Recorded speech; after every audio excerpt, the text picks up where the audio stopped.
Actually, कारण स्टेजवर दाखवण्याचे हे क्लिनिकली ट्रीटमेंट्स आहेत.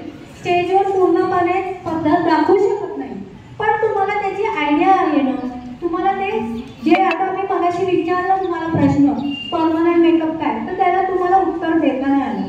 आज तुमच्याकडे येणारा क्लायंट मोबाईल घेऊन येतो की नाही, मॅडम ही ट्रीटमेंट करायची. आधी काय होतं, जे मी लावेन ती तयार होती, तुम्हाला माहिती, मला माहीतच नाही, बरोबर होतं.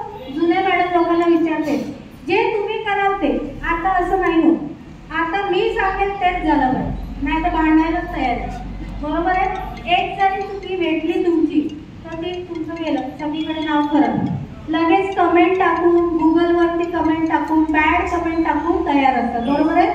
तर तुम्हाला ॲड करायची आहे. आज आपण बेबी ग्लो ट्रीटमेंट किंवा परमनंट आयब्रो फक्त तुमच्या तुम्हाला माहिती व्हावं म्हणून इंट्रोड्यूस करतो. त्याच्यानंतर जेव्हा तुम्हाला हे ट्रीटमेंट करायचे असेल तर तुम्हाला कंपल्सरी ट्रेनिंग घेणं गरजेचं आहे. परमनंट मेकअप हे तुम्ही विदाऊट ट्रेनिंग, विदाऊट सर्टिफिकेट शिवाय करू शकत नाही.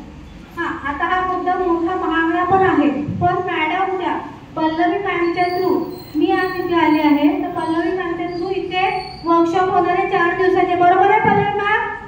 हां, तर 4 दिवसाचे वर्कशॉप होणार आहे लगेच इमिजिएटली पुढच्या आठवड्यात किंवा पुढच्या महिन्यात.